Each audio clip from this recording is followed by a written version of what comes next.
I'm Seafarer, host of Comic Showcase and writer of the Starbolts webcomic, and you're listening to Nerd to the Third Power.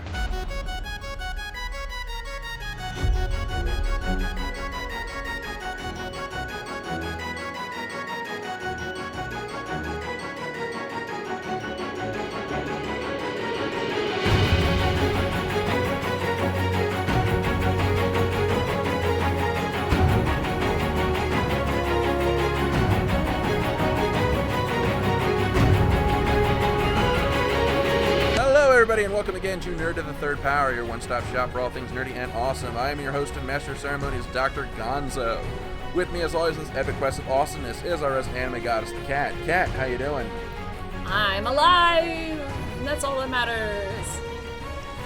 Wow, just the bar to clear to brighten your day. It just gets lower and lower every single year, doesn't it? What can I say? Humanity, you have disappointed me. I'm waiting for the day where I ask how you're doing, and you'll go, "I'm still breathing." That's a victory for me. That's next. I don't know. My allergies are pretty bad right now, so breathing is kind of I know that's a low bar to set, but I do appreciate being able to breathe. Without having to break out a bottle of Oh Jesus God the Burning. Oh my god. Otherwise known as Flonase. And in our other co-pilot chair is our resident English person, Skyblaze. How you doing? I'm alright. Okay. That's about the best I can say at the moment.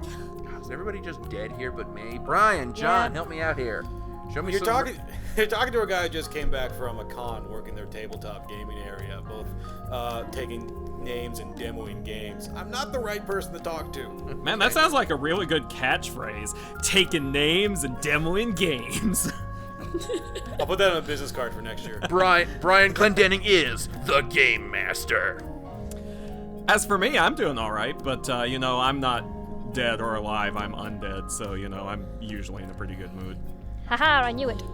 Look, I'm just glad we were able to get you here 3 weeks in a row. I call that a victory. Well, when you Don't chain him count to the on a fourth. coffin, you might as well. It's not hard when you chain him down like that. Oh, crap, actually, that's right. I am not going to be able to make it next week. Oh, God damn it! I was joking, and then I remembered, wait, I'm going to be on an airplane that day. Never mind. Anyway, we got a lot of show for you today. We are going to be discussing Bugs Bunny. It's his 75th birthday this year, and, me, Brian, and John, we're all a bunch of classic American cartoon nerds, so we're going to geek out about Bugs Bunny and his influence over the years until the cows come home. So that's going to be a lot of fun. But, of course, there is procedure to follow, so we're going to open the show, as always, with Ask a Geek. And, Brian, you must prepare yourself, because I have got a stack about 6 feet high here of questions for you. Well, I am ready to disappoint as always.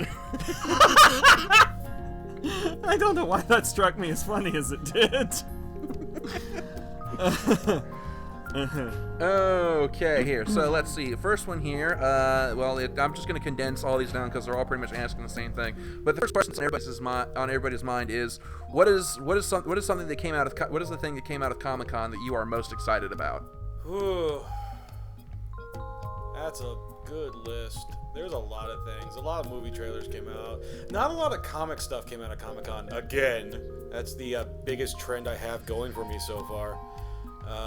Well, I take that back. Someone announced, IDW and DC announced like a Teenage Mutant Ninja Turtles Batman crossover series. To which point I just sort of stared at it going, they haven't done that before? They've done literally everything else. Yeah, I was sort of one of those things going back in my mind going, no, they've never met. Weird. IDW nowadays to me just is to me in the comics industry is that kid who comes up with excuses to have them fight each other. Basically.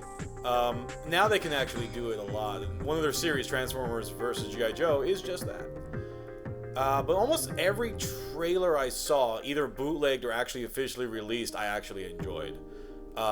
Except I didn't see... Someone apparently leaked actual movie footage from the World of Warcraft movie, but I could never find out where it was. To my also response, I was like, they're still actually making that? Yeah. Yeah. Hilariously, somebody put a picture up, like one of the movie posters, which has got, I think it was, I can't remember if it was Uther Lightbringer or Tyrion Fordring, one of the Lion's human characters in full armor, and went, no, that's not right, and then made the shoulder pads like 4 times as large and went, there we go. I was like, yep. All I know is that if the lead character of this film isn't just a giant mouse cursor, I'm going to be very disappointed. Just clicking on some guys. Stop that. Then he explodes. Stop poking me! My actual favourite is the one Lothamar Theron from the head of the Blood Elves, who, if you click on him repeatedly, will go anything but the hair. Seriously, and I find this unaccountably hilarious. Yeah, but overall, I really like this Comic-Con this year. I think there's a lot of really neat stuff coming out in the next coming future. So I think it was like one of their better ones. I guess for movies and TV. Everything seemed to have a niche or something going for it this year. So I'm actually pretty much excited to see where it all takes it. But yeah, it's one of those things where like TV and movies are taking over, but you know the actual Comic-Con is not much there anymore. And that section's getting smaller year on year in, but I'm going to complain about that every year until it just becomes the con and they're going to drop comics altogether. And we've the lion's share of the question concerns individual announcements made over Comic-Con about Batman, Superman, Suicide Squad, Deadpool. There's a lot of Deadpool questions. So yeah, what are you? Why are they asking me? They should be asking you. Because remember, I'm the one that doesn't actually care about Deadpool. Well, I answered the question about Deadpool last week when you weren't here. Right. So we've given our answer for Deadpool. We're just waiting on yours because you're the comic guy. I mean, yeah, it looks like Deadpool. It sounds like Deadpool, so it's probably going to be Deadpool. If it looks like a Deadpool, sounds like a Deadpool, just make sure it's not... I'm glad I wasn't the only one thinking that. Yeah. Deadpool Howard the Duck crossover? Make it happen. Nah, 2 companies not going to work. Because it is 20th Century Fox. Oh, that's right. And pissing matches for the win. I mean... Film rights. But no, I mean, again, you talk about a character I've never really got or really cared about, so if other people are happy, I'm happy. You know, it's like, I'm going to enjoy this film. I'm going, good for you. Okay, and He's such a kind soul. And Suicide Squad and Batman, Superman. Suicide Squad is interesting because it's not a trailer. Like, it was not that was not a movie trailer. That was, hey, look at all this stuff. I'm like, okay. Oh, you're done. Oh, okay. So that's what that was. Like, it looked all right to me. I thought it had the tone for it, but it wasn't a movie trailer because there was no story involved. We just showed you a bunch of characters. You recognize some of them. The other people going, well, who the fuck is that guy? And I go, hey. So he showed up, Volume 2, 1987. Shut up, Brian. Sorry. So that's what that is. You're so adorable. I want to put you in a box. And then lock it. Yeah. But then yeah, in Batman vs Superman, I like the trailer I like the trailer for Batman vs Superman. I thought that one actually explained the story. You had the tone. I know the unpopular opinion is that you hate the movie before you come out, but I watched it and I'm going, all right, you got a little bit of a hook in me. Let's see where this goes.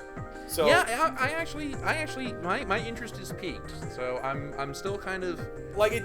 If you want to like review a trailer, that was a trailer goes, okay, got people sort of to notice it and people are going to go. How it's going to end up, I won't know until the movie actually comes out. But in terms of like doing what that job was supposed to do, that did a good job. Like, I don't think the Suicide Squad trailer did a good job of being a trailer. Because all it did was show a bunch of people, and unless you read comics, you had no idea who these people were, except for Joker and Harley Quinn, I think Batman. The Batman Superman trailer, it's changed my opinion from, oh god, there's no way this movie will be good, to, that's a nice carrot there. Maybe I'll follow the string that's attached to it. Which is what trailers are supposed to do. Pretty much, I feel similarly about that one. It looks intriguing. I do have one question for you, Brian. I've been meaning to ask you this for a while. I've made no secret of my opinion about this in my headlines, but what do you think about the Joker's, like, new look in Suicide Squad? I didn't care. Mainly because I've seen so many variations of a character before. Right. This to me is like, alright, we have a new variation of said character. let's see where this one goes. Like, because you get to a point where you see like alternate realities, parallel universes, and things like that. This is just coming from me. I have no opinion about anyone else. It's like, it's always kind of like, all right, let's see what happens. Let's see where it goes. Like, tattoos to me on Joker, I wouldn't see a reason why you wouldn't have some. Because they're just tattoos, they're just ink. But like, for me, it's just hard for me to imagine him sitting still long enough to get them. that could be it too. But it, Heavy sedatives. yeah, it could just. To me, it's just I gotta see it in action. You know, I gotta either read it or I gotta watch it to figure out, you know, if it's going to be any good. Like, looking at a picture is fine, and the picture does speak 1,000 words. I think I said that wrong, but anyway. We knew what you meant. Yeah, I have to see it. And for what I've taught, and like what I saw from the trailer, that, you know, the line of "I'm not gonna kill you, but I'm gonna hurt you real bad," and like I talked to everyone else, I talked to a lot of normies, and they're like, "I want to see it," and I'm like, "Oh, he wants to see it, so obviously something's there." You know, I need to see it just to see what he's gonna do. You know, is he gonna be the complete psychopath, or is he gonna be, you know, campy? Is he gonna be like, which version are we leaning towards? You know, or is he the anarchist like, you know, Heath Ledger's, or is he going to be like Cesar Romero? Like, where are we going? I just need to see where we're going, and then I can kind of get an opinion on it. He has green That's fair hair. enough. He has green hair. He's pale. Right, that's a start. You know, at least if you show up someone the picture, people, 99% of the people will be like, "Oh, Joker!" Like, they could get that. Yeah, that's fair I don't enough. know. I showed that picture to one person, and he said, "Oh God, what's Eminem up to this time?" Hello. Trying to be relevant. Hey. Okay. And this one here is it's addressed to all of us, but I think Brian's going to get the most kick out of this one. And that's, what do we think of the announced Killing Joke film with Mark Hamill as the Joker? I was hoping someone would ask about this. One, I'm actually surprised they're going to do it. Two, I'm glad reports are saying Mark Hamill's going to do it. Or and he's already finished it, which is to me like, wow, that's some pre-fucking planning, guys. I don't know how it's going to come across as an animated film. I mean, It's gonna be dark as hell. Yeah, this is one of the bigger stories people turn to because it's dark. A lot of bad things really happen, and the ending is very ambiguous at best. Ambiguous. That too. Oh dear Lord. So like, are people who read the book probably gonna be excited? People who haven't read the book are gonna watch this and maybe get a little bit freaked out by it. I don't know. Again, it's something I'm gonna have to sort of see some sort of stills or whatever about. So yeah, I mean, like, I would love to be excited if I knew more. If I knew how they were gonna. If this is like a full straight adaptation, holy shit, guys. Yeah. I can see where Mark would be like, yeah, I'm gonna retire after this because all my dreams have been fulfilled. I'm like, Mark, we need to talk about your dreams. Well, I mean, the thing about Mark Hamill is that he has, like, quote unquote retired as the voice of the Joker like 3 or 4 times, and he keeps coming back out of it. So I think mean, what keeps happening is he's like, no, I'm not doing anymore, and then somebody like slips a script under his door, and he's like, what's this? Oh god damn it. now picture that in the Joker voice. I think it's just every time he retires, he believes that there's no other interesting stories that he would be able to do, and someone keeps on, you know, kind of raising the bar. But I think after this one, because I mean, the Killing Joke is like the Joker story. I think after this one, I think Mark Hamill's gonna be like, that's it. There are no more mountains to climb. Yeah, I'm intrigued to see what they're gonna do with it. I have a weird love-hate relationship with the story because on the one hand, I think it's really well done. I love the art. I like the way they interwove the Joker's narrative into it. On the other hand, there are aspects of it that are problematic with a capital P.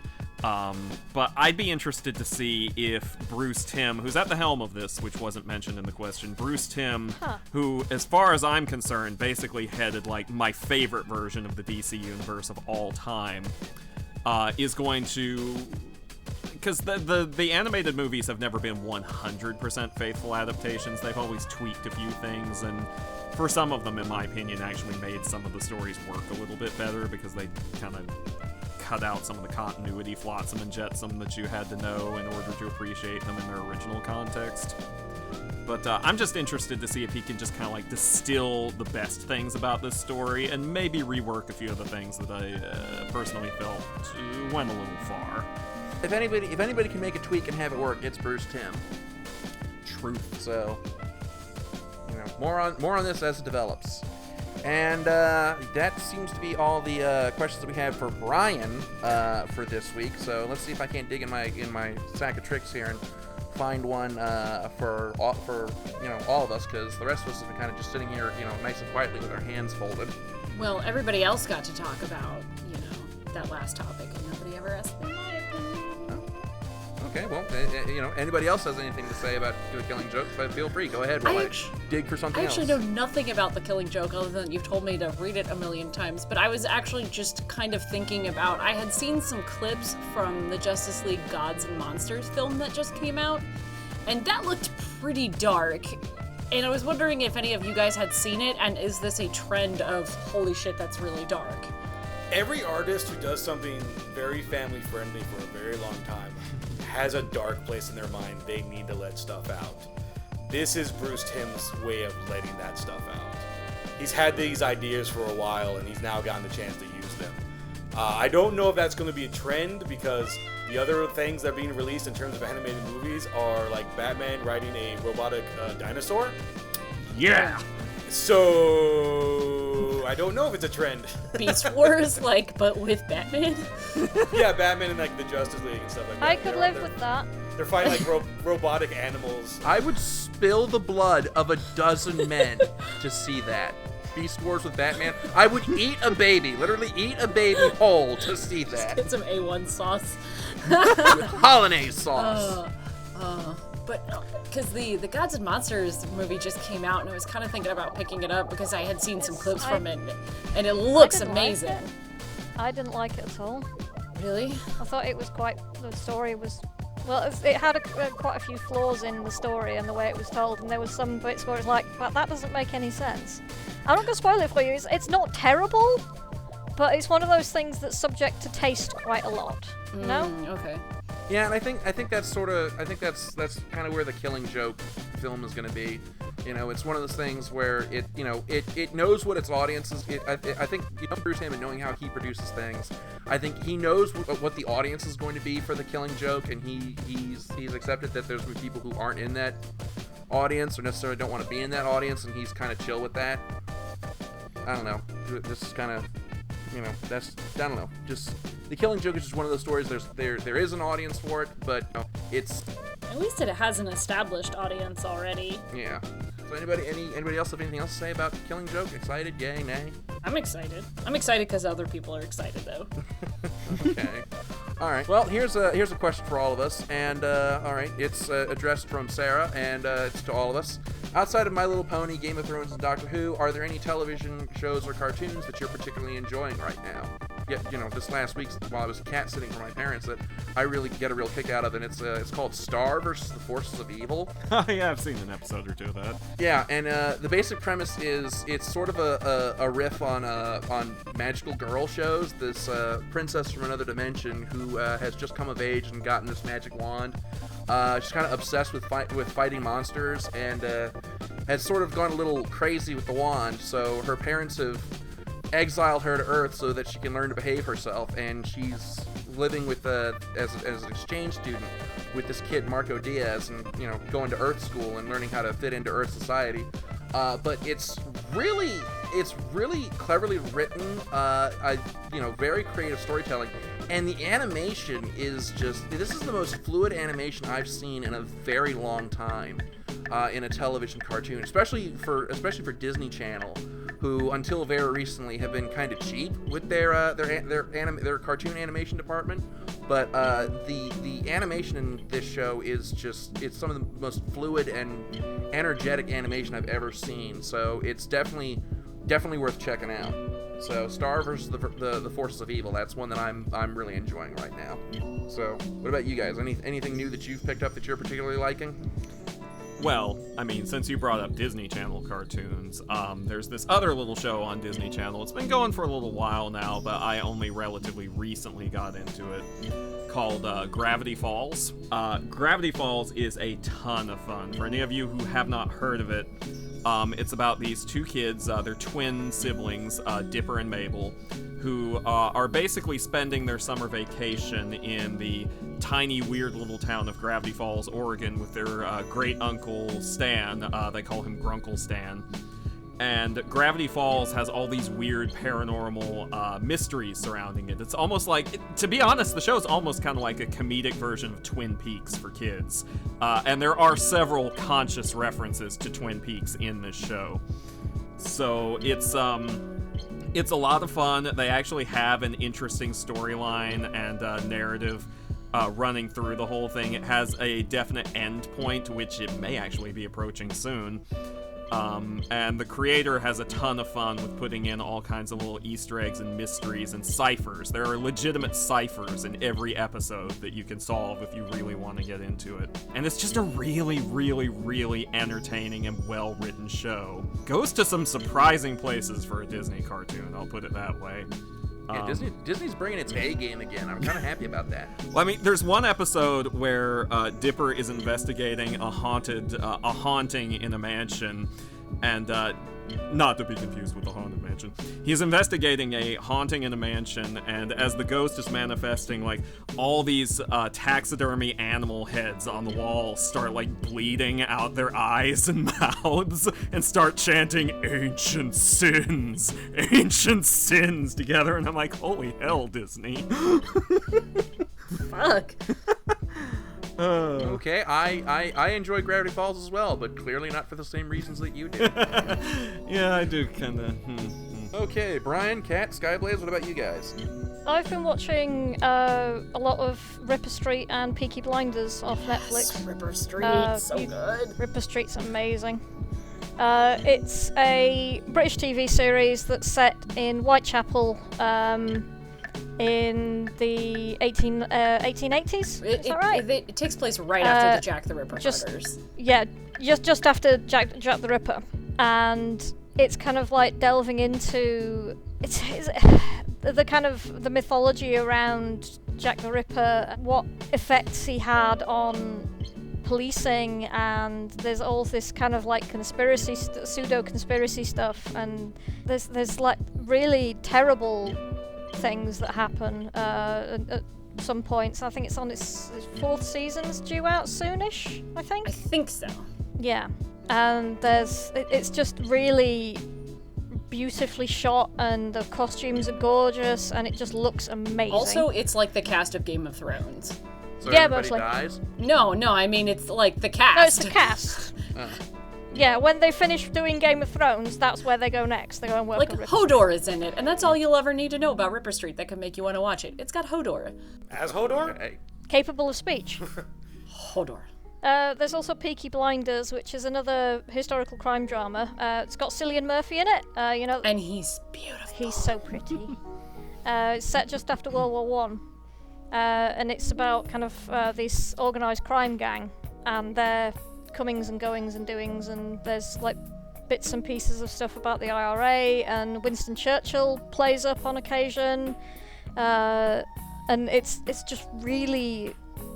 Again, it's beautifully shot and looks amazing, and a lot of it was filmed in places that I know, which makes me squee. It just looks brilliant, and it's so much fun to watch, and some of it's like, holy crap, how the hell did you get away with doing that? But yeah, it's kind of like the dark side of some historical stories, you know?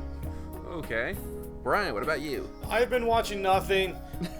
I've been really busy in the real world, so like new things have not appeared in front of me to sit down and watch. But I did get some stuff, like I said, at San Japan over the weekend. Funimation was super cool about it. Things I haven't seen before, so I might sit down and watch those. Okay, well, that's about all the time we have for Ask a Geek this week. As always, you can send them to us in the email at billysmith@channelawesome.com, or we gotta get back in the habit of starting up Facebook threads. Hey, I put one up there so people. Yes, Kat has thrown up an Ask a Geek thread, and we're gonna try and get back in the habit of doing that week to week.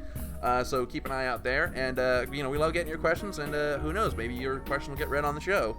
So, and apologies to the 75 of you who sent questions all about Comic-Con for Bryan that I didn't name you off individually, but if I did, we'd be here all freaking day. Alrighty, and with that, we're going to jump right into our headlines, starting this week with Bryan. So, Bryan, take it away. Alright, and thank you, and welcome to this week's Multiverse Headlines. Now, you may be thinking, since I've sort of been away for a while, that there'll be a lot of headlines I have to catch up on, and the answer to that is no. Post-Comic-Con, the comic book news pretty much goes into the dark for about a month, maybe a month and a half. I don't really have a lot to talk about. This week, the only thing I actually do have to talk about is some TV newscasting. Yes, TV news. Now, it's very strange. Like I said, mentioned before on our Facebook page, which if you haven't been a fan of or liked it, please go over to the Facebook page and like it. I've noticed that there's a lot of TV comic books coming out in the next couple of months. Something I always wanted as a child, but never really thought it was actually going to happen. And guess what? It's happening, GIF. Anyway, let's move on, shall we? Legends of Tomorrow, DC's Legends of Tomorrow show that's going to be debuting next year, has finally found its Vandal Savage. The Vandal Savage character is going to be the villain of the show. CW has announced that actor Casper Crump is going to be playing Vandal Savage. Now, Casper is relatively new onto the acting scene. He actually has not been in a lot, though he is going to be upcoming in the new Tarzan movie, I believe, which is currently in post-production. So it'll be interesting to see where they go with this character. Still in the same CW verse, CW has found its Hawkmans in Falk Heschler, who was last seen, ironically enough, in another comic book show, Agents of S.H.I.E.L.D. Hawkman's going to be playing a very classic version. He's described as the latest reincarnation of an Egyptian prince who is fated to be reborn throughout time, along with his soulmate, Hawk Girl. So, no Thanagarians yet. The Flash Season 2 is going to premiere on October 6th, and it's going to be followed by Arrow on October 7th. And then DC's Legends of Tomorrow is going to premiere sometime in 2016 as a midway break between the two shows. Lastly, we hop, skip, and jump right over to CBS, where CBS Supergirl series has casted Jenna Dwayne Tatum for a recurring role of Lucy Lane, the sister to Lois Lane. Dwayne Tatum is actually the wife of Channing Tatum, who is playing Gambit, at least so I think the last time I looked at that news. What she's going to be doing in the show, we're not too sure just yet. In the comic books, Lucy Lane, she debuted around 1959 in Superman Pals, Jimmy Olsen, and at one point in time in the comic books actually recently took up the mantle of Superwoman using a superpowered suit. No clue if that will actually happen in the show itself. Supergirl is scheduled to debut around October 26th of this year. And with all of that, I'm out of headlines. It was recently noted that Robert W. Gibson passed away May 5th. He was a writer on 17 different issues of Eternity Comics' Captain Harlock comic book series based on Leiji Matsumoto's space opera franchise. Gibson also wrote several issues of Eternity's Robotech Return to Macross, Robotech Civil War Stories, Robotech Academy Blues, Robotech Breaking Point Cadet Lisa Hayes, and Pirate Queen Emeralda's comics. He was 55. Translator Anastasia Moreno passed away last month after a battle with cancer. The former Marine technical translator worked for Seven Seas Entertainment and translated manga titles like Strawberry Panic, Zero's Familiar, and Girls und Panzer. Moreno also wrote her own webcomic, Marine Corps Yumi, with artist Nogami Takeshi. Nogami will continue the series in her absence. Toei Animation Managing Director Kinoshita Hiroyuki passed away July 3rd due to a heart attack. Kinoshita worked for Toei Animation since 2004. In addition to production on big shows like Toriko and One Piece, he also served as CEO of Toei Animation Enterprises in Hong Kong, COO of Toei Animation Europe in France, and Toei Animation Incorporated in the US. He was 48.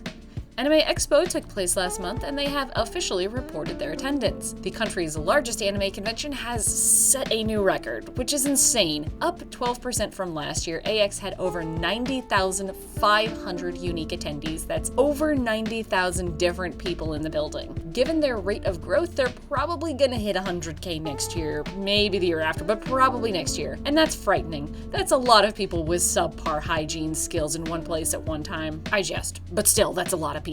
Disney announced that they'll be releasing the collected works of Hayao Miyazaki Blu-ray box set. The set will include Miyazaki's 11 feature films, which are Lupin III: The Castle of Cagliostro, Nausicaa of the Valley of the Wind, Castle in the Sky, My Neighbor Totoro, Kiki's Delivery Service, Porco Rosso, Princess Mononoke, Spirited Away, Howl's Moving Castle, Ponyo, and The Wind Rises. Now, these are the collected works of Miyazaki, not the collected works of all Studio Ghibli, so there are Studio Ghibli films that aren't going to be in there. Anyway, the set will include a bonus disc featuring the 5-minute pilot film Miyazaki made adapting Chiba Tetsuya's Yuki no Taiyo manga, 3 episodes storyboarded by Miyazaki of the show Akadosu Suzunosuke, and video coverage of Miyazaki's retirement press conference. Included in the set will be the Great Dichotomy looking at the works of Hayao Miyazaki book. The collection is an Amazon exclusive and is currently taking pre-orders at the sale price of $224.99, the regular price $249.99. And finally, Fruits Basket mangaka Taka Yanatsuki will be launching a Fruits Basket sequel September 4th entitled Fruits Basket Another on the free Hanalala online website. Chapters will release every other Friday and will span about 2 to 3 volumes total. Though the story is currently unknown, it will center around a girl named Sawa who attends Toru's old high school several years after she's graduated. And that's all we've got going on in the anime and manga world. Over to you, Dr. Gonzo.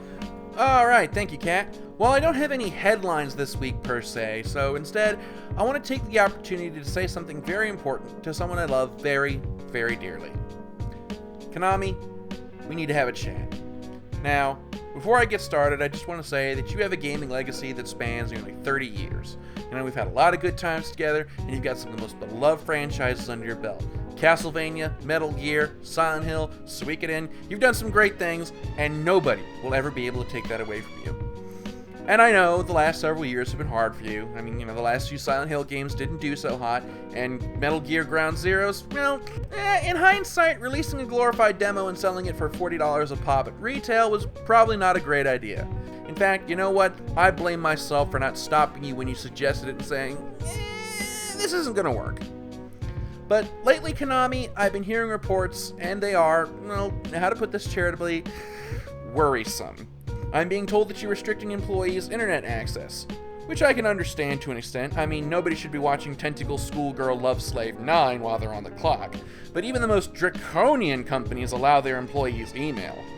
And also don't assign departments that necessitate email a random address made up of a string of numbers and letters that you randomly change every few months. I mean, what the hell? It's not like marketing@konami.com was already taken, was it? And I get that companies want to be sure their employees are actually earning their yen, but having an excessive amount of security cameras on every floor with enough coverage to read the screens on every worker's monitor, I'm getting the feeling you read 1984 and took the absolute wrong message from it. And what's this I hear about spreading the names and photos of employees who come back from lunch at 1:02 instead of 1 o'clock? I mean, that's just not nice, Konami. In fact, that's downright abusive. There are companies in America that have been forcibly shut down by the government because of stuff like that. And given everything else I hear, I get the feeling that the only reason you do that is because you're not allowed to fit your employees with explosive slave collars. Bottom line, Konami, you need to get off the sauce. You need to go to rehab, get yourself clean, start attending AA, and relearn that your employees are not animals, and that as hardcore as the Japanese corporate culture is, even it has its limits, and treating your employees like property instead of people is far beyond them. And also is probably the reason the next Silent Hill game is a goddamn pachinko machine. I mean, seriously, what the fuck?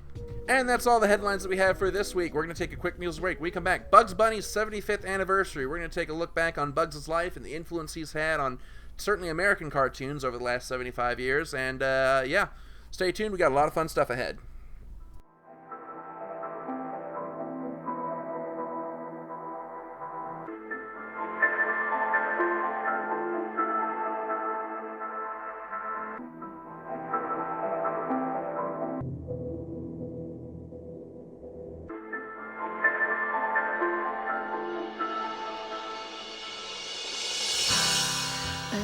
White is just a name. Council bluffs had never been. The fire came and burned away the only thing she'd have liked to see. Do you remember? Do you recall?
are back, and this week we're discussing something that's kind of near and dear to my heart, at least, because I don't know if I've ever mentioned this on the show, but I am a big classic cartoons fan. Like, I've got all the Woody Woodpeckers, all the Popeyes, and all the Bugs Bunnies, and last week, as we record this, was actually Bugs Bunny's 75th birthday. And I thought that it would be fun to talk about, Bugs Bunny, his life, how he, sort of came into be, and most importantly, his influence on American pop culture over the last 3/4 of a century, because I don't think there's any character outside of maybe Superman and Mickey Mouse who has been as prevalent in the American consciousness as Bugs Bunny has been. And I'm lucky enough that I've got two other, classic cartoon nerds here to talk about this. So, Brian and John, you guys ready to go? I'm ready. I gotta say, I wouldn't believe I wouldn't believe that he was 75. He looks pretty good for his age, despite the gray hair. And God damn it! Oh. Why? That was like a double one because bunnies are also sometimes hares. It's my jokes are like onions. You peel down the layers and they make you cry. Does it cause you physical injury if you go one episode without making me want to hit you? Is that how that works? It makes my heart sad. You would get along really well with my buddy Tall Chris, because he does that to me all the time too. I probably would. Anyway, Bugs Bunny, for the aliens who have come to this Earth, because if you have walked a appreciable length of time, you know who Bugs Bunny is. You come forth from your mother's womb knowing who Bugs Bunny is. That's how ubiquitous and prevalent he is in our society. Pretty much. Bugs Bunny first debuted. He first appeared as a character as a Happy Hare in Porky's Hare Hunt in 1938, but as his own separate character, he first appeared in A Wild Hare in 1940. It's created by Tex Avery and the legion of animators at Warner Brothers at that time, and he's had many people who have added their names to the honor roll of people who have added to his character over the years. And so we thought we'd kind of take a look at sort of how he's sort of evolved over the years. And the thing that I really like, that really striking about Bugs Bunny, the thing that I really like the most about the character, is how much he is inspired by my greatest comedy idol ever, Groucho Marx. Not a lot of people today know this, but Bugs' catchphrase, of course you realize this means war, was cribbed directly from the Marx Brothers film Duck Soup, and where the line was spoken by Groucho Marx in that film. And if you go back and you look at the old Marx Brothers films and watch Groucho and stack him up against Bugs Bunny, it's amazing how much overlap there is between the two characters, especially in the early years. Oh, absolutely. Absolutely. That isn't even the only line that of Bugs Bunny's that was a pop culture reference either, because the "What's Up, Doc" comes from Clark Gable. And in a way, he's almost kind of like a fusion of the two personalities, in a sense, because Groucho is the smart-ass kind of... He's smarter than everybody and is constantly dropping the witticisms, and Clark Gable... I'm not going to say he had quite as pronounced an accent as Bugs Bunny does, but I'll say his voice sounds more like Bugs's than Groucho Marx's did. But he also had like a little bit more charm and charisma as a leading man than just a comedy actor. So in a way, Bugs is like a fusion between the two, and I've always loved that about him. Another thing that I've found amazing about Bugs' character is that even though it's evolved, it's remained very internally consistent as well. Because you look at some of the other characters that have been around since that time, like Batman, Superman, Mickey Mouse, and over the years, all three of those characters have had wild fluctuations in their characters and their portrayals, but Bugs has by and large remained pretty consistent. He's always been this sort of the karmic trickster who he's content to just leave well enough alone until somebody fucks with him, at which point he just he just rains all hell down on them.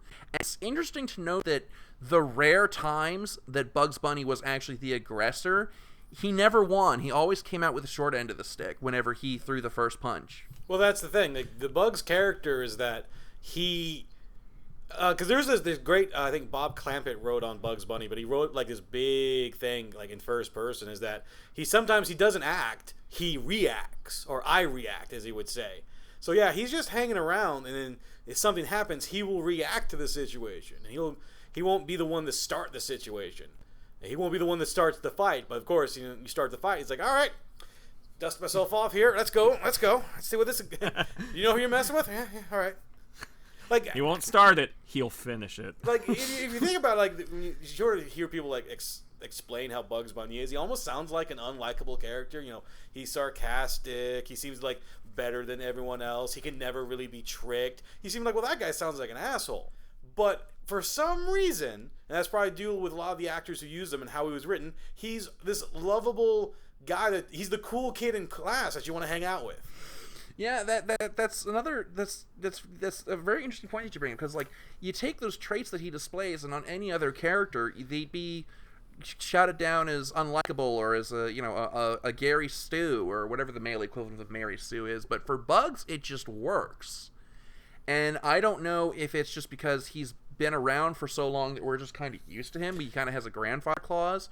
Or if there was some cultural thing from back when he first appeared. Because here's the thing that we audiences today miss in watching these old Bugs Bunny cartoons, because the earlier cartoons especially were very much a product of their time, and there was a lot of slang and cultural nuances that don't exist anymore. Oh, tons. I mean, there are pop culture references all over those voices and caricatures of popular celebrities. I think in particular of the mad scientist from that one. I can't remember the name of the cartoon off the top of my head. He's a mad scientist. I think it's the first appearance of Gossamer, the big red hairy monster. He lures Bugs Bunny out to his castle with a mechanical rabbit, and the mad scientist is a caricature of Peter Lorre. And, how many kids today know who Peter Lorre is?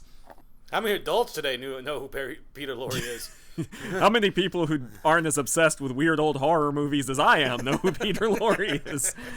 But, going back a second, I think one of the reasons why he comes across as endearing and comes across as someone you like and want to be with instead of annoying actually has to do with the fact that he's basically like an empowered underdog character. Because, look at what he is. He's a rabbit, which is a prey species, an herbivore. They're not really known for being dangerous unless you've read Watership Down. He's usually faced off against things like, hunters, crazy Old West guys with guns, egomaniacal ducks, things like that.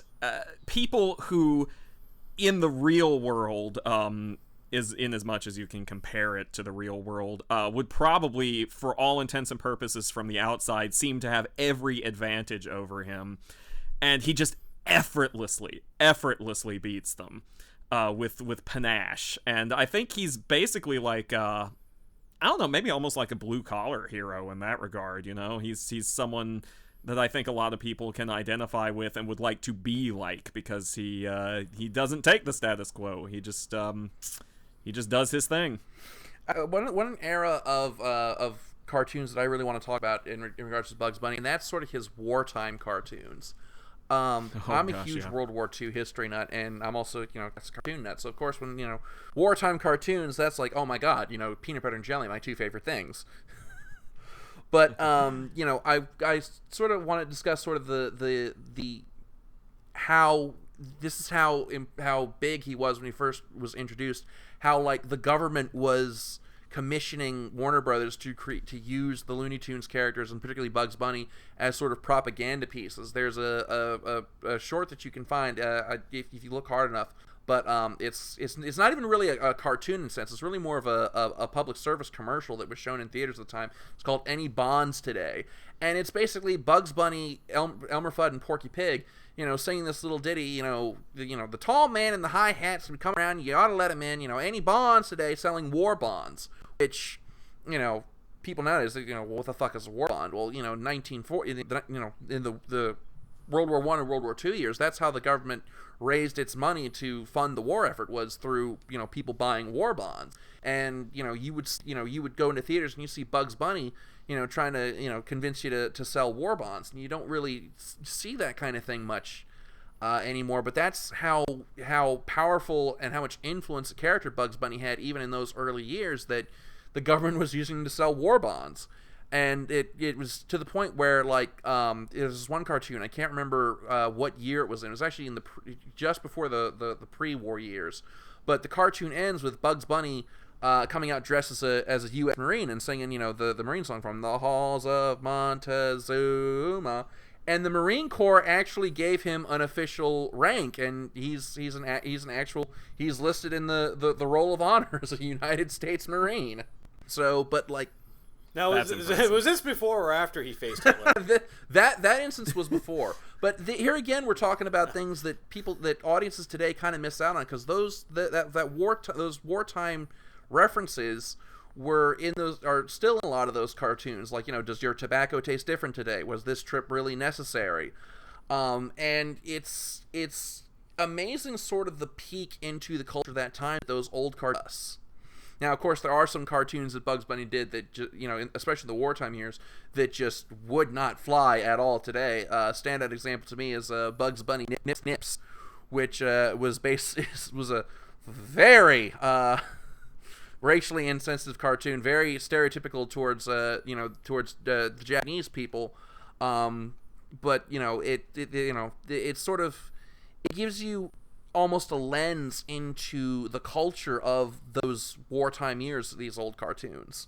A little bit, and I've never been, because I know even Max Fleischer did a bunch of Superman shorts.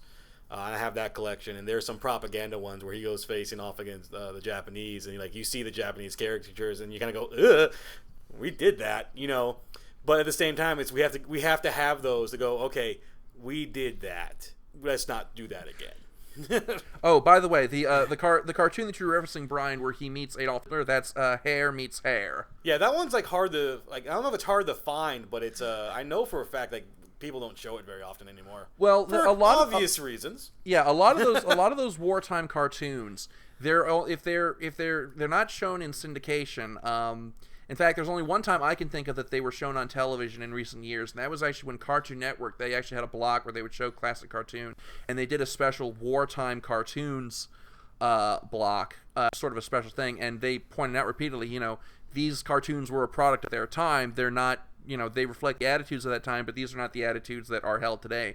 And so the only time you see those cartoons released today is in special wartime cartoons. Ah, yeah. You're thinking of the one where it's like it's one like at the end of the cartoon he's taken in a bag to Hitler's office, and Hitler looks in and he flips out, and Bugs Bunny comes out dressed as Stalin and says, "Does your tobacco taste different lately?" Is that the one you're thinking of? I think so. It was also the first time I think that was the reference of I should have taken a left at Albuquerque. Yeah, that actually because the running joke of he could never get to where was it Pismo Beach or whatever. He could never get there because he always forgot to take that left at Albuquerque. And as a child, I didn't know Albuquerque was a real place. But no, the war years is when Bugs Bunny I think got the major popularity. Like that was the time he exploded into everyone's conscious mind, has sort of stayed there forever. Was during that period of time, because afterwards that's when he got to I think after the post-war it was actually he had some of the more famous ones where a lot of times you would team up with Daffy Duck and stuff like that. Yeah, but it was definitely war times explode onto the scenes. Post-war is when his star just continued to rise. And it's also interesting how in the post-war years, this is going back to how consistent his character's been. All the other Looney Tunes around him seem to change or metamorphose, or in Elmer Fudd's case, almost be dropped completely. But Bugs just kind of stayed where he was and stayed consistent. Because, if you put him up against Daffy Duck, we look at Daffy Duck today and we kind of, the image that's in our mind is of, this sort of really angry, bitter, second banana character who, is always trying to do better than Bugs and failing. But if you go back and you look at Daffy's early years, he really lives up to his name. He's the fucking moon. So it's kind of interesting to see how all the other characters changed and evolved around Bugs, but he himself stayed the same. Pretty much. And this is also the same era where you had, where I think the animators and the writers and the directors, this is where they were able to expand. Because who can forget what's Opera Doc? Oh, yeah. Oh, yeah. I was going to bring that up, because that one, in addition to introducing, a whole bunch of kids to Wagner, that one also occupies a very, very important place in film history, because it was the very first cartoon short selected by the Library of Congress for preservation in the National Film Registry because they deemed it culturally significant. That one, and there was another one around the Barber of Seville. I can't remember what the exact title of it was. You know, I think it was just called The Rabbit of Seville. Yeah, that was it. The Rabbit of Seville. Yeah. Which it and What's Opera Doc are, I think they're both cartoons produced. Yeah, and there are people even today who will cite those cartoons as getting them interested in opera, which is really fantastic to me. One of the cartoons that I want to bring up because of the story behind it is Bully for Bugs, where he winds up in Spain and winds up posing as a bullfighter, and that whole cartoon came around because a couple of the animators at the time, in the Bob Clampett days, but a couple of them were sitting around and talking, and the head of the studio came in and just unilaterally declared, I don't want to see any cartoons about bullfights. Bullfights aren't funny. And this is a guy who everybody in the studio fucking hated, so after he said this and left, the two animators just turned to each other and said, well, he hasn't been right about anything yet, and then that's when Bully for Bugs was conceived. Yeah, I think I know who you're talking about there. I think you're talking about a guy named Leon Schlesinger, who was over Warner Brothers Animation for a little while, and he was famous or infamous in the studio for basically having no sense of humor at all.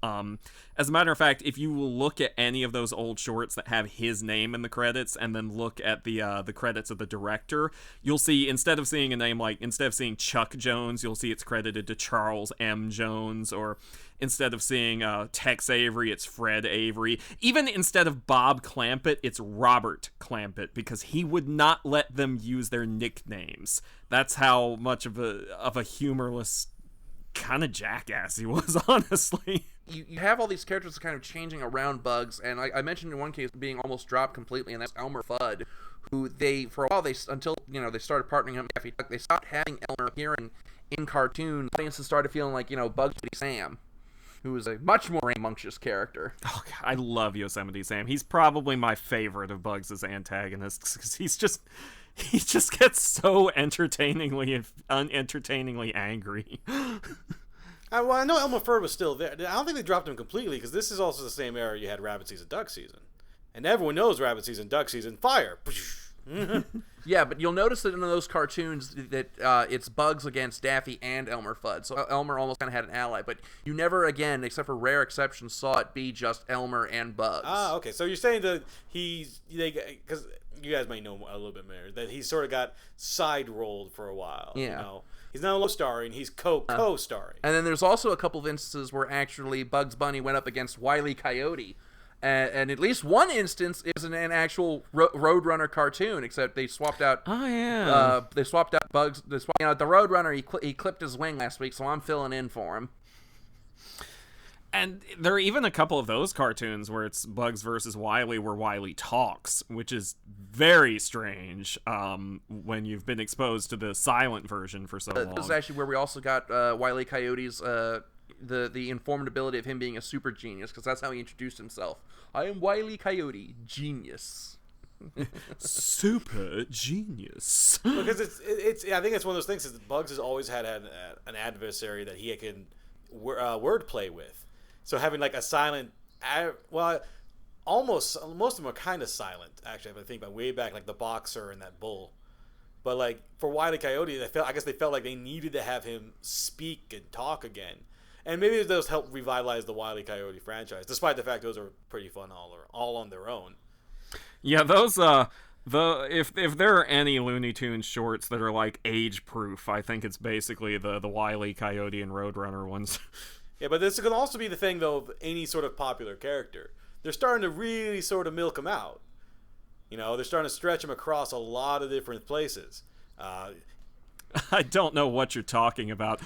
Space Jam. We'll get to that in a second, because I have this weird little rant I had over the weekend about Space Jam. Not because it's, it is kind of a bad film. And because it's getting a sequel. Allegedly. That sequel's been happening for like last 5 years. But it gets to the point where I talked about earlier about we're talking about Bugs Bunny as if he is a character. As if he is real. Think about it. We're not talking about the actors who played them.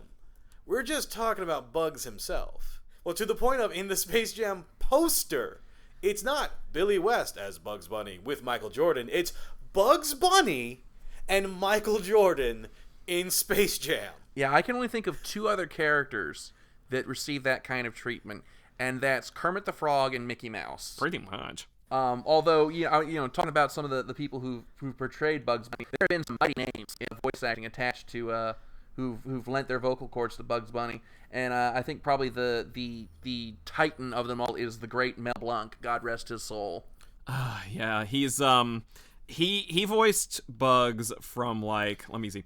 He voiced Bugs for 50 straight years because he was Bugs' original voice when he debuted, even before he was Bugs Bunny, when he was Happy Hair.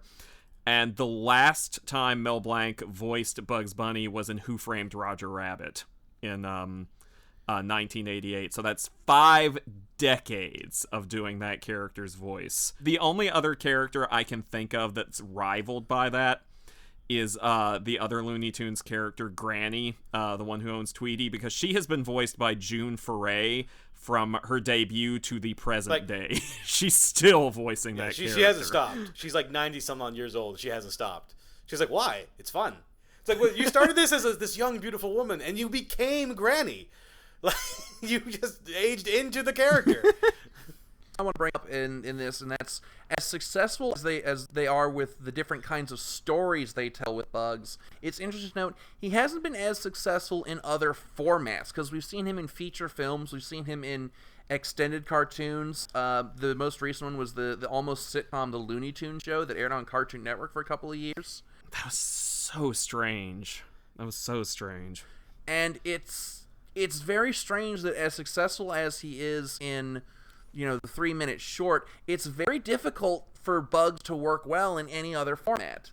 And do you think that's because of he's one of those characters who we kind of have to take him in small doses, or do you think that's just there's something that we today aren't doing right with Bugs Bunny?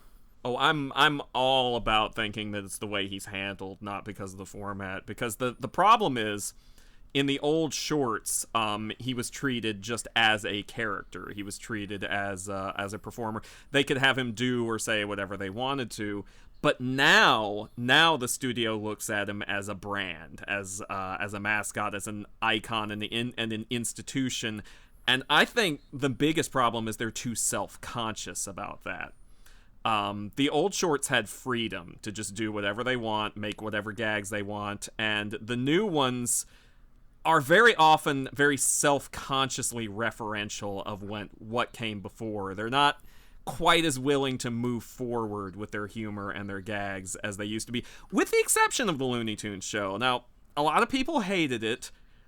I felt it was very strange. It was like watching the Looney Tunes characters basically enacting Seinfeld is the only thing I can compare it to. It was a very weird experience. But I gotta hand it to them. They were willing to try something different, and sometimes it was actually pretty funny.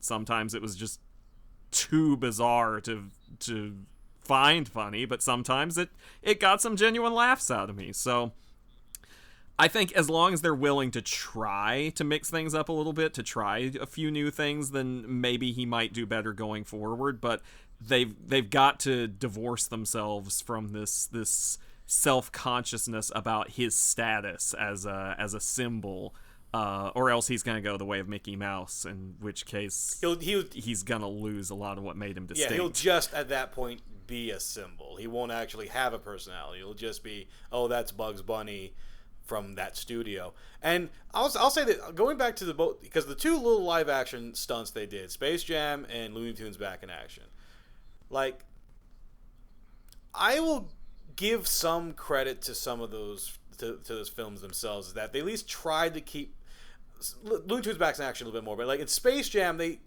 characters weren't necessarily out of the ordinary, but they had to do this whole thing where cartoons really existed in an alternate dimension, and so doing cartoons was a quote unquote job for them. Like, so because when they had to leave, they left the cartoons, and the cartoons were like frozen in the real world. So that's very strange. But then there was the whole, like, we have to get along to face this adversary, so we're going to bring in Michael Jordan. Looney Tunes Back in Action, I felt more was Looney Tunes-esque, where you actually had some of the Looney Tunes villains or adversaries going against the main characters.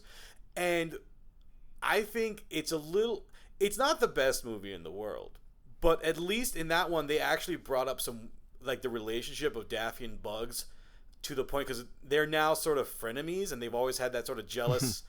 Daffy always wants to be famous, and he'll go out of his way to do anything famous, and he fails hard at it. But we sort of like him for it anyway. And Bugs seemingly is this perfect character, and so Daffy always gets jealous of that. And that was like the first movie where, like, Daffy confronted Bugs about it. That actually made me, as a I forget when the movie came out, it was like in the 90s, or no, 2003. So I was still, like, just out of high school. But it made me sort of sit down and think about the characters' relationship. I'm going, oh, this movie got really deep for, like, this 5 minutes. You know, of I do everything I can and lose. Everything is easy for you. And, like, and that hit Bugs for a second. He's like, oh, I didn't, like, oh, it is. Oh, I didn't know that hurt people. Like, and Bugs was sort of upset by that. So he was like, all right, I need to get Daffy a victory. Yeah, that's the kind of thing I'm talking about. Just being brave enough to explore these characters and their relationships. I mean, I'm not saying that they should always be as serious as that. No, although, absolutely not. You know, yeah, absolutely not. Although I think it's cool that they were willing to do that. But that's the kind of thing that you need more of instead of just endlessly repeating the same old patterns. Right. Also, Looney Tunes Back in Action had Daleks in it, so there's that. That was such a weird cameo. And mutants from This Island Earth. I'm like, what? Yeah. That was less surprising to me than the Daleks. See, I kind of believe the opposite. I don't think that Bugs really works for a lengthy narrative. I think that he's the kind of character who he does well in, you know, the setup, the payoff, and then move on to the next joke. I don't think that his character really works very well for longer narratives, which I think is why, you know, Space Jam and Looney Tunes Back in Action and the Looney Tunes show weren't as well received as Warner Brothers might have hoped.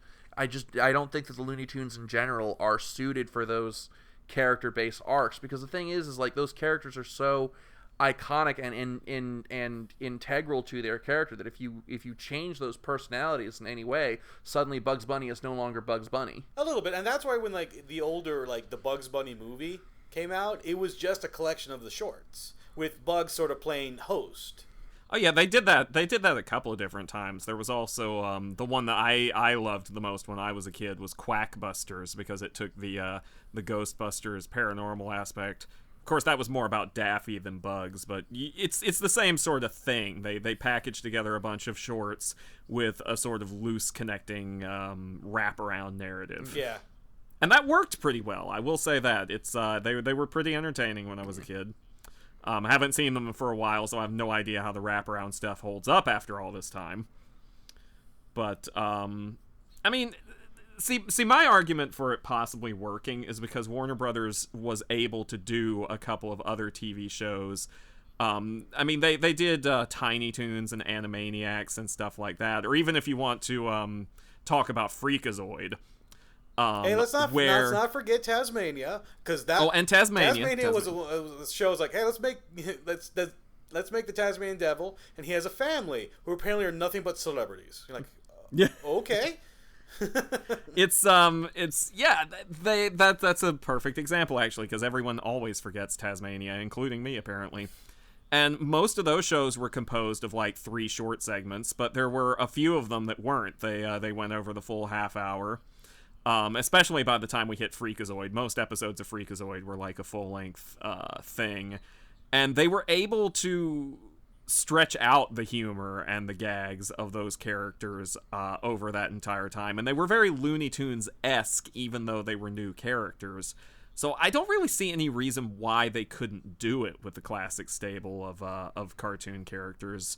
But, you know, maybe I am wrong. Maybe it has something to do with their personalities, or maybe it has something to do with the fact that the classic animators had an understanding of timing that bordered on genius, that most people in cartoons in the 90s and 2000s, it's starting to pick up now again, didn't really have as well. I mean, Tex Avery timed his gags with a metronome. He knew exactly where in the timeline each joke was supposed to hit. I'm not saying it. Because what's the most important thing about comedy? I'm not saying it.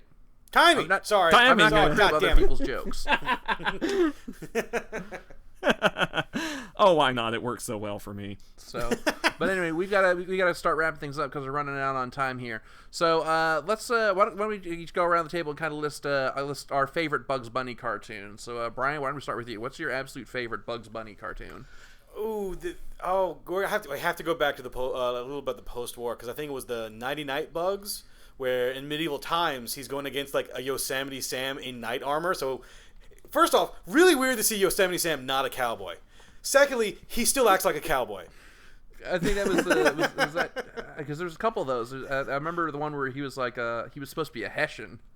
I'm not sure that this is the one that actually this is like the one of them that he actually won an Academy Award for. Because he's trading blows with it, because it's Yosemite Sam, Bugs Bunny, and like a fire-breathing dragon's involved. It might have been the first time they won it, but it was more along the lines like every time something would happen, like Bugs I think was either trying to get into the castle or things like that, or no, Yosemite Sam was trying to get into the castle. That was the problem. Yosemite Sam's like, I'm going into this castle, and Bugs is like, no, you're not. Okay. All right, John, what about you? What's your favorite? I'm trying to find the name of it. It's I believe it's the debut of Yosemite Sam. Actually, it's it might be Hair Trigger. I'm checking to make sure that it is. It just has a number of my favorite Yosemite Sam oriented gags in it. Shoot, I'm gonna mess up the name because I'm thinking it's not Hair Trigger, but like I said, Yosemite Sam is my favorite of Bugs' antagonists because he has the most fun personality to put up against Bugs, because Elmer Fudd is kind of pathetic, and Daffy is a frenemy, as previously mentioned by Brian, but Yosemite Sam just gets so angry and frustrated, and it's just so much fun to watch because Bugs is just unflappable, and he just gets madder and madder and madder, and I don't know, any cartoon where he's up against Yosemite Sam works for me. Okay. Well, for me, my favorite Bugs Bunny cartoon, I would say it's coin toss between The Rabbit of Seville or Hair Meets Hair. Just because, like I said, World War II history nut, I love all those wartime references. So, yeah, those are the coin toss between those two. It's whatever my given mood is that day. So that's all the time we have for Nerd the Third Power this week, and this has been our discussion on Bugs Bunny and sort of his influence on American culture.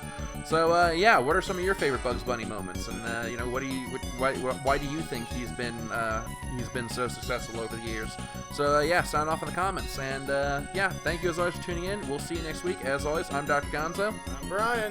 And I'm Bugs Bunny Rides Again. That's the name. I'm John. All right, we'll see you next week. Taka, play us out.